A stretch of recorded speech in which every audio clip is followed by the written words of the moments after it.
Okay, so here is part 2 of the video series on improper integrals. So what you're looking at right now is a slide from part 1, and we, at least in the last video, part 1, I had done maybe a few problems of this first type, and I hadn't looked at this second type yet. But let's finish doing the ones I wanted to look at here, and then we'll go on to the second type.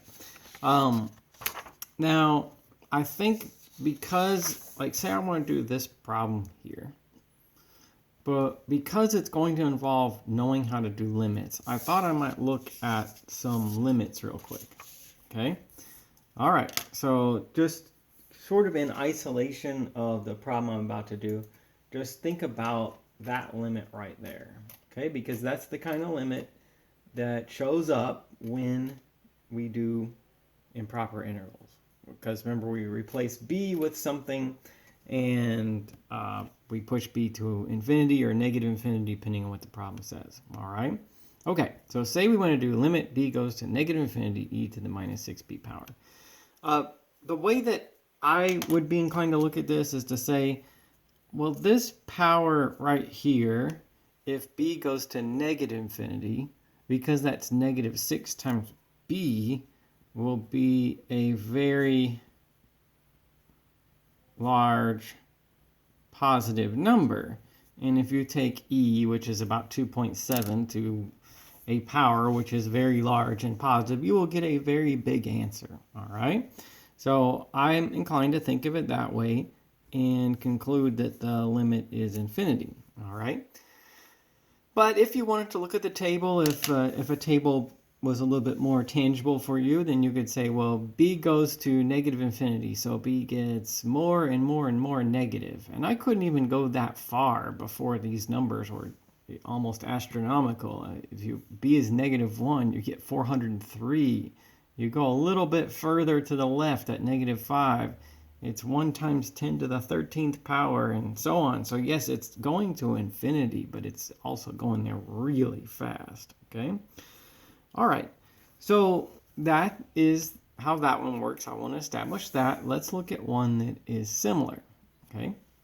So this says limit b goes to negative infinity of b times e to the minus 6b power. So this has something in common with the one I just did. That power, because it's negative 6b, and if b goes to negative infinity, that'll be a positive power that will be very big. So this exponential factor goes to infinity, but what about this factor of b? Well, b itself is going to negative infinity, so this is like an extremely large negative number times an extremely large positive number. So I can make the conclusion that that limit's going to be negative infinity, okay? If you want to look at the table, well, here's b going more and more and more negative, and I did the calculations, and you get negative 403, negative 5 times 10 to the 13th, negative 1 times 10 to the 27th. It's going to negative infinity really fast, right? So there's two ways you can think about the answer to that support each other, I feel, all right?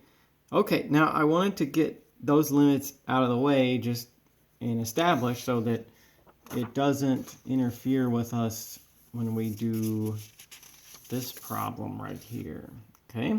So how about with this one, let's first just think about getting the antiderivative.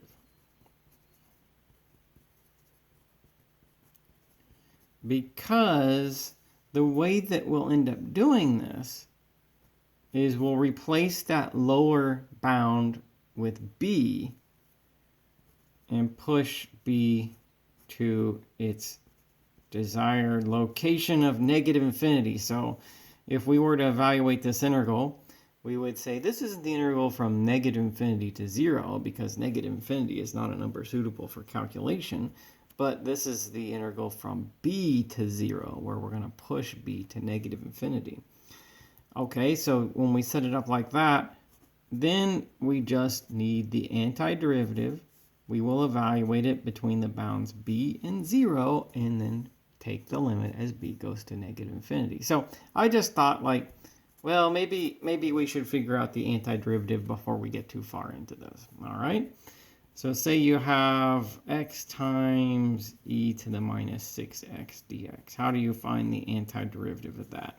That turns out to be an integration by parts problem. So let's see. We choose f. What will be x? G prime e to the minus 6x. F prime will be 1. And g will be negative e to the negative 6x over 6. Okay, so that's integration by parts. That's something that we covered previously. So the answer to such a question, an integration by parts question, is f times g. So I'm going to say negative 1 over 6 x e to the minus 6x. Okay, it's f times g minus the integral of f prime times g, and I notice that g is negative, so I'll just do like, e to the minus 6x over 6 dx, like that. Okay? All right. And then if we can do this, we can complete the integration by parts. And so doing that is just like going from g prime to g. So here's what we're going to get. Negative 1 over 6 x e to the minus 6x minus 1 over 36 e to the minus 6x. Okay, and I guess technically for the antiderivative plus c. So there's our antiderivative. Now, when we use the fundamental theorem of calculus, we don't need the plus c, but, that being left aside, that's what we need up there. Okay? All right.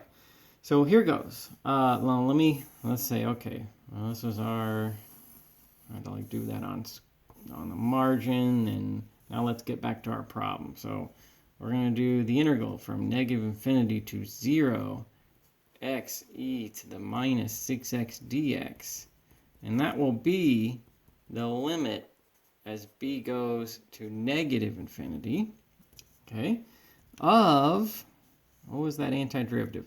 Negative 1 over 6 x e to the minus 6x minus 1 over 36 e to the minus 6x. We'll evaluate that from b to 0. Okay, so first 0. And I have to put these bounds in. And the very last thing I'll do is evaluate that limit. All right, but the bounds go in first. Upper limit of integration first.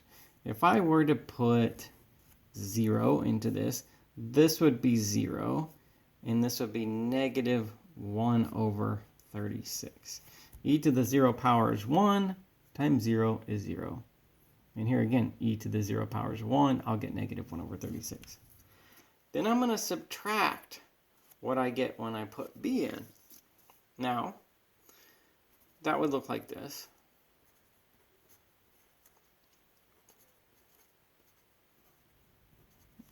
Okay, like that.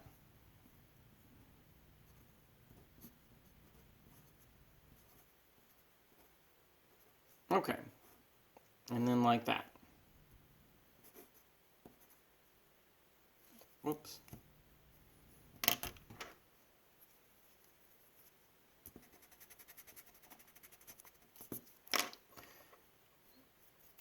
All right, so here we are. Now, I'll do two things. First, I'm not yet to the limit point. So let's copy that down. And I'm going to factor out a common factor of e to the negative 6b. All right, negative e to the negative 6b. So I'll get 1 over 36 plus e to the minus 6b. Okay, and that will leave me with 1 over 6 times b. Oops, minus 1 over 6 times b, minus 1 over 36, like that. Okay. Oops, that's not, I'm sorry. all the negatives cancel. So that's just positive and positive. All right. Because it's like that negative applies in there, and if I factored out a negative from here, it would cancel with that one, make it plus. So now we're looking at this. Now, okay, so what does this have to do with that limit I just showed you? So here we have negative 1 over 36. That's just a number. And look at like this part here. All right. Suppose b goes to negative infinity. What's this look like? E to a very large positive power. That's going to go to infinity. All right. So that's just like that thing I just showed you. But what about this? B goes to negative infinity. So very large negative numbers. Times 1 over 6. Very large negative numbers. Plus this measly 1 over 36. Still very large negative numbers. So if b goes to negative infinity, this aspect of the expression will also go to negative infinity. So it's like that one I showed you here. It looks like there's more happening, but it's just like this one. A very large negative number times a very large positive number. Ultimately, the sign's negative, the number is infinity, okay? All right, so all in all, that's negative infinity minus 1 over 36. 1 over 36 is insignificant compared to all that, so that's negative infinity. Okay, so there's our limit. There's our answer to the improper integral, negative infinity. But we also say that it's equivalent, that it diverges, okay? All right, so that one diverges. Okay, now I thought it'd be nice to discuss the limit first before we got into this, but I want to make sure that you can go back and look at that limit that I started before I did this problem to recognize the same sort of thing right there, okay? All right, so let's try another one. One that maybe looks a little bit strange, like this one, okay? So have a look at that, let it sink in. It's got the exponential in it like the last problem, but it does look more complicated, all right? And here, again, I think we should first focus on the antiderivative before we worry too much about what to do with the infinity, all right? So how about this? Here's my feeling on how we should approach this one, okay? Let's do this. I'm going to simplify this like this and like that, okay? Then I'm going to add these together. And the reason I'm simplifying it is because as it is right there, I just don't know what to do with it. So I feel like, well, maybe if I try to write it some other way, I'll be able to figure it out, okay? So now let's say like I could do that, that's the meaning of that negative exponent, and I'll add these together. I'll get a common denominator. I'll multiply this times e to the 6x over e to the 6x. And so if I do that, I'll get 1 e to the 12x over e to the 6x, and that will be the common denominator, that e to the 6x plus 1. So I get this fraction down there once these are added together with a common denominator. All right. Okay, so let's say I can get there. I can do one more thing. I can divide 1 by this fraction by multiplying by the reciprocal. So let's see. I'm going to get e to the 6x over e to the 12x plus 1. Okay. All right. So here we are. Now, about this, I think that this one can be a U substitution because I'm noticing some similarity between these. So let's do like this. I'm going to leave this one the way it is. And this one, I'm going to write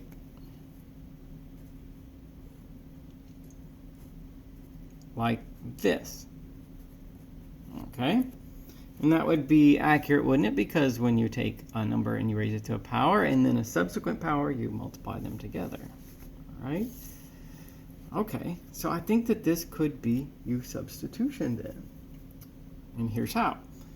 So suppose I let U be e to the 6x.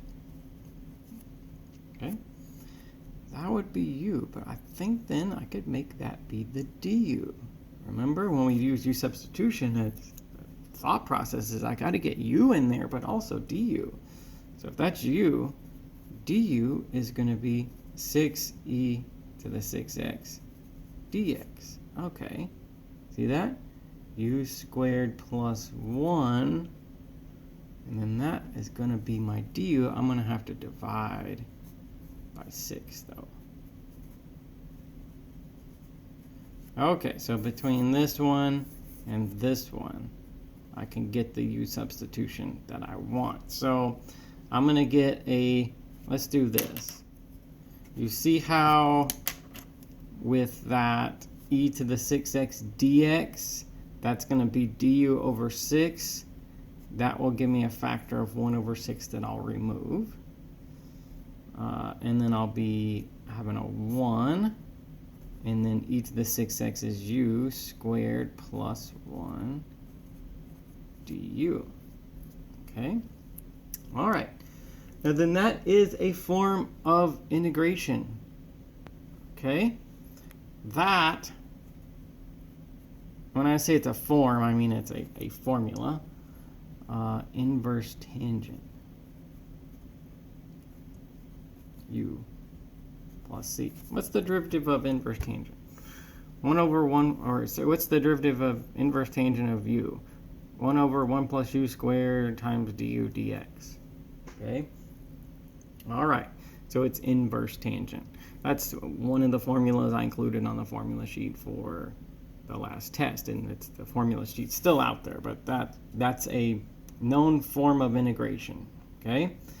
So I'll get this all said and done with the substitution back in terms of x. Let's see, inverse tangent e to the 6x power. Okay, plus c. So then I'm done with that. Now, so I was breaking this problem into parts. First, I would do the antiderivative. It took some algebraic simplification, u substitution, and then I would need to recognize that that's inverse tangent. All right, get here. Now let's go back to this original integral right there. So we were going to do the integral from 0 to infinity, 1 over e to the 6x plus e to the minus 6x. Okay? And I'll have to re-express that in terms of a limit. I'm going to replace the upper limit of integration with b and push b to infinity. Okay? And evaluate the antiderivative in terms of those bounds with the b. So 1 over 6 inverse tangent e to the 6x. Okay, like that. 0 to b. Okay, or the limit. It's going to be done this way. Limit b goes to infinity. 1 over 6 inverse tangent of e to the 6b, and b is going to infinity, minus 1 over 6 inverse tangent of e to the 6 times 0, okay, and that's going to be 0, so that's going to be 1, like that. All right, so now we've got these calculations to do. So I guess think about like this. We've got inverse tangent e to the 6b, and b is going to infinity. So like that and there is going where? It's going to infinity, all right? B goes to infinity, 6 times b goes to infinity, e to that power. You take e to larger and larger and larger powers, it goes to infinity. where does inverse tangent of that go? Where does inverse tangent go if that number in there is going to infinity? Okay, well, so there's two ways that we could do that. So how about this? I've got my inverse tangent button. All right, so there it is. And I wonder if I took inverse tangent of progressively larger numbers, what the pattern would be. All right, so like say inverse tangent of 10, what's that? 84. All right, well, so let's go a little bit bigger. And that my calculator's in degrees, so that means 84 degrees. And then so let's do inverse tangent of 100. 89, okay? So all right, let's go a little bigger. Let's say inverse tangent of 1,000. 89.9. It looks like we're running up against 90 degrees, and that would be the truth. The limit of inverse tangent of this, where this number is going to infinity, is 90 degrees, or as would be appropriate here, pi over 2. All right? So here's what we're going to get. 1 over 6 times pi over 2. That's the limit here for the inverse tangent. And then what's inverse tangent of 1? That would be 45 degrees, or pi over 4. So we'll say minus 1 over 6 times pi over 4. Okay? So we'll get pi over 12 minus pi over 24, which that's going to be pi over 12. All right, so this integral converges to pi over 12. Oh, sorry, no, pi over 24.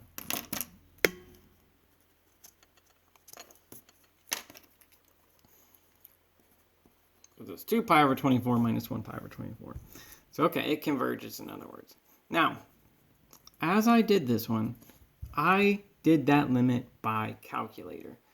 I think it would be better if you understood something a little bit more sophisticated about it, okay?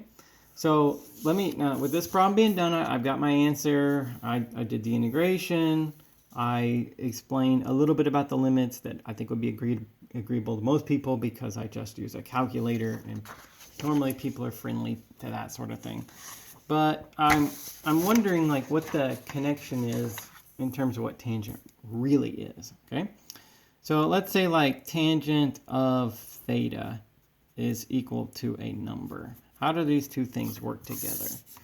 I take tangent of an angle, I get a number, and I do that according to something like this. Okay, so I plot this angle in standard position, and I find that tangent of theta is going to be this side of the triangle over this side of the triangle, where that's the angle theta, okay? That's how you get that number. So when I press like tangent of an angle on my calculator, it's obtained like this. It's all a measurement. I plot the angle, I measure the y side and the x side, and I get the tangent. Now, accordingly, another way to think about this is that the number is equal to inverse tangent, the angle is equal to inverse tangent of the number, okay? So what happens if that number goes to infinity? How does this angle have to move? Can you imagine, like, imagine that this was a hinge right here, and I was going to push that angle up to 90 degrees. What would happen to the y over the x? All right, think about it. So I push this up there, then this triangle would kind of morph like this. The x side would shrink and the y side would get a lot bigger, okay? So what I see is if theta goes to 90 degrees from below, then tangent of theta will go to infinity. Now, if I could, in that last problem, I could read it a little bit backwards. I could say, oh, okay, so there's the angle and there's the number, right? If the angle goes to 90 degrees from below, the number, the tangent of theta, that's what that number is, that'll go to infinity. So in reverse, I could see that if that number is going to infinity, that's linked with the angle going to 90, or pi over 2 if you're using radians. Okay? All right. Now, that's harder to understand than just pushing buttons on a calculator. When I did this before, I just, what did I do? I put in bigger and bigger numbers in there, and I saw that the inverse tangent got closer to 90 degrees, hence my answer of pi over 2 for the limit. That's not hard to understand. I would like to encourage you to understand something a little bit deeper and a little bit more sophisticated. And so I'll leave this with you. But, it's at the end of the day, I can give you the information, but I have to let you make your decision on how you think about it.